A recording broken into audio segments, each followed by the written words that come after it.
Two men, John and Edgar, were having dinner together one night when a conversation started on the subject of school days.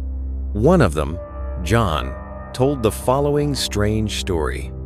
When I went to the school in September of 1870, he immediately became friendly with a Scottish boy called MacLeod. It was a large school, and the teachers changed quite often. One term, a new teacher named Samson came to teach at the school. He taught us Latin. He was tall and pale with a black beard, and he was popular with the boys because he used to tell us all about his travels to different countries. He always carried an old gold coin in his pocket, which he found on a trip to Turkey. And one day, he let us look at this coin closely. On one side of it was the head of a king, I don't know which one, and on the other side of it were the letters GWS for Samson's name, and the date, the 24th of July, 1865. We enjoyed Samson's classes because he often asked us to invent sentences of our own, instead of always doing the boring exercises in the grammar book. One day, he asked us for sentences using the word remember in Latin. We all wrote our sentences in the usual way, and Samson came round to correct each of us. My friend MacLeod seemed to be having some difficulty in thinking of a sentence, and when the bell went for break, I saw him write something very quickly just before Samson reached him. So MacLeod's sentence was the last one that Samson corrected that day. I waited outside the classroom for what seemed a long time before my friend at last came out. I guessed that he was in trouble for making a mistake. When he did come out, he was looking thoughtful. "What happened? Was old Samson angry?" I asked. My sentence was all right, I think. I wrote, memento, bhoot inter quatuor taxos, said MacLeod. "Well, what does all that mean?" I asked. "That's the funny thing," he explained. "I don't really know, you see. I couldn't think of anything to write until just before Samson got to me. Then those words just came into my head from nowhere, and it was very strange. I could see a sort of picture of it in my head. I think it means, remember the well among the four trees." When Samson read it, he went quiet for a long time. Then he started to ask me questions about my family and where I came from.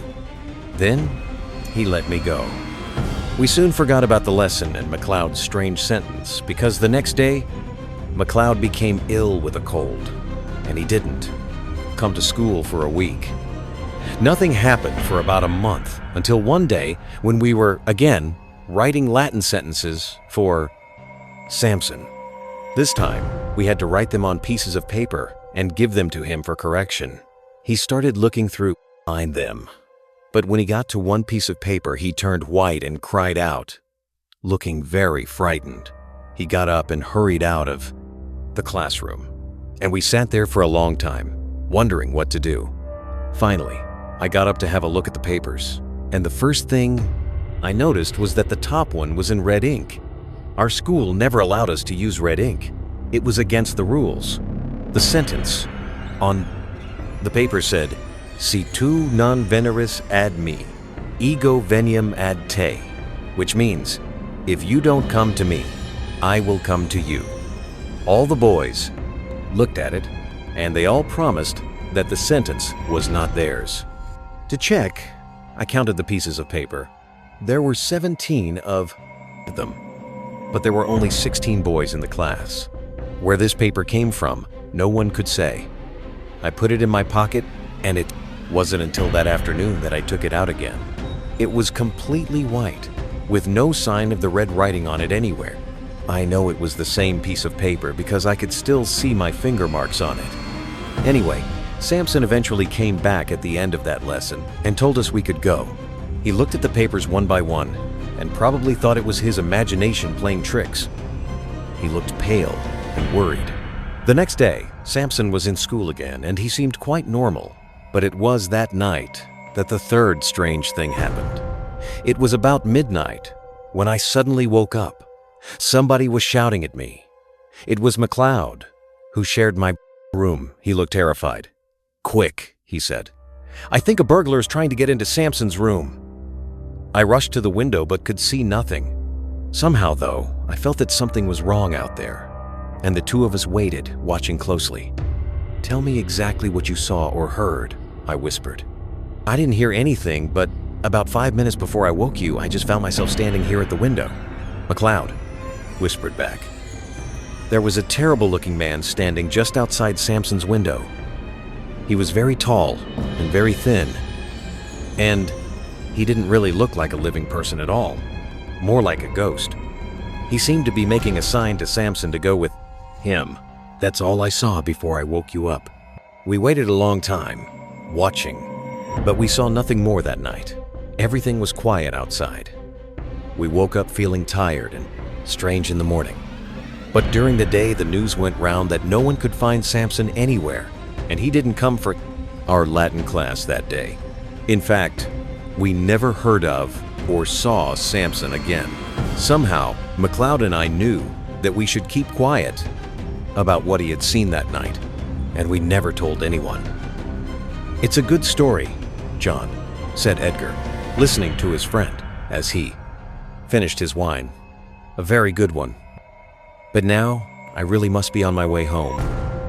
I hope I don't meet any strange, thin men on the way." The two men laughed, shook hands, and went their different ways.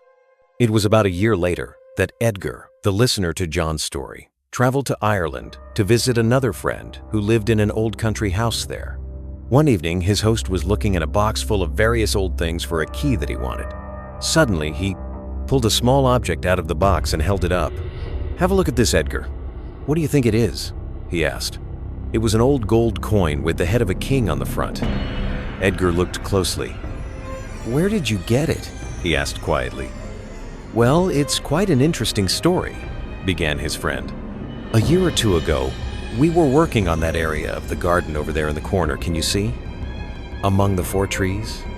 Right in the middle of the trees, we found an old well, and at the bottom of it, you'll never guess what we found."